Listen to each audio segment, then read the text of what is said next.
Alors, les moyens, je vais vous proposer aujourd'hui de faire ce que l'on appelle du dessin guidé. Alors, on en a déjà fait en classe, on en a déjà fait aussi pendant le confinement. Donc, aujourd'hui, on va s'intéresser au dessin guidé de différentes choses. Alors, je sais pas, je crois que tu vois pas bien, mais tu dois l'avoir cette feuille en PDF à la maison. Donc, je vais vous proposer aujourd'hui de faire le dessin d'une chenille, le dessin du muguet, d'accord, et le dessin d'une tulipe.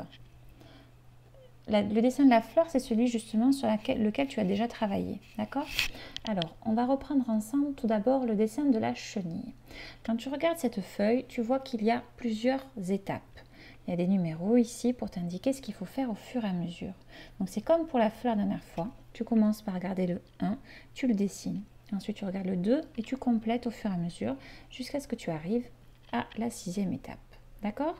Alors, je vais le faire avec toi, pardon, à partir du muguet, parce que sur celle-là d'image, c'est beaucoup plus facile. Tu vas voir, puisqu'à chaque fois, en fait, quand tu passes à l'étape suivante, tu vas faire ce qui est en rouge. D'accord? Alors, je vais le faire avec toi. Je vais baisser mon écran pour que tu puisses voir comment cela fonctionne. Alors, je regarde la case numéro 1 et je vois qu'il faut que je fasse, alors, hop, une sorte de grand pont qui est plus long d'un côté. Je te montre.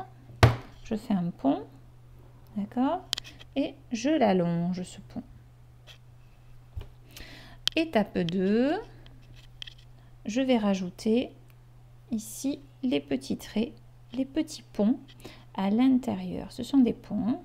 1, 2, 3 ponts.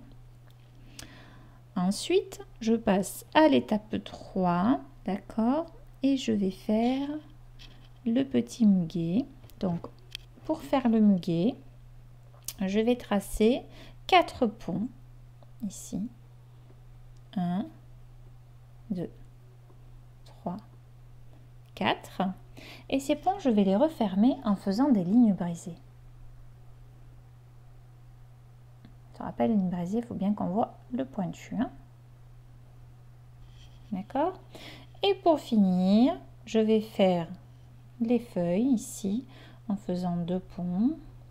Un pont que je referme et je fais un trait, hop, comme ça oblique, et un deuxième pont que je referme aussi avec un autre trait oblique. Et voilà mon brin de muguet. D'accord? Donc pour le muguet, tu vois, on a utilisé des graphismes que nous avons déjà vus en classe, qui étaient essentiellement le pont, qu'on a vu plusieurs fois, et la ligne brisée. Ça va être la même chose pour faire la tulipe. Alors, hop, j'essaye de repasser ici pour te montrer la tulipe, d'accord? Donc pour commencer, pour la tulipe, je dois faire un pont à l'envers. Comme ceci. Ensuite, je vais refermer ce pont à l'envers en faisant des lignes brisées. Attention de bien mettre les pointus. Ensuite, pour faire la tige, je fais un trait vertical. Et puis, je vais rajouter un pont sur le côté que je referme et une ligne oblique. D'accord? Donc là, on a utilisé aussi les ponts et les lignes brisées. La fleur, on l'a déjà faite ensemble, donc on ne la refait pas. Et pour la chenille, c'est très facile. La chenille, je fais des ronds en fait. Hein. Un premier rond ici. Et puis là, tu vas faire des ponts que tu vas, enfin des sortes de ponts que tu vas accrocher. Hop, un ici. 2, 3. Et tu continues à accrocher des ponts sur le côté, comme ça, pour faire une chenille. Alors sur le dessin, la chenille, elle a plein de pattes. Moi, je t'ai déjà expliqué que la chenille, en fait, elle en avait 6. Elle a 6 pattes. Et ensuite, ce ne sont pas des pattes qu'elle a. On appelle ça des fausses pattes, des sortes de ventouses qui vont lui permettre de se déplacer. Mais des pattes, en réalité, la chenille, elle n'en a que 6. Hein. On va lui faire ses 2 antennes, on peut lui faire une bouche et un nez. En réalité, ce n'est pas vraiment comme ça. Mais voilà notre chenille de fête.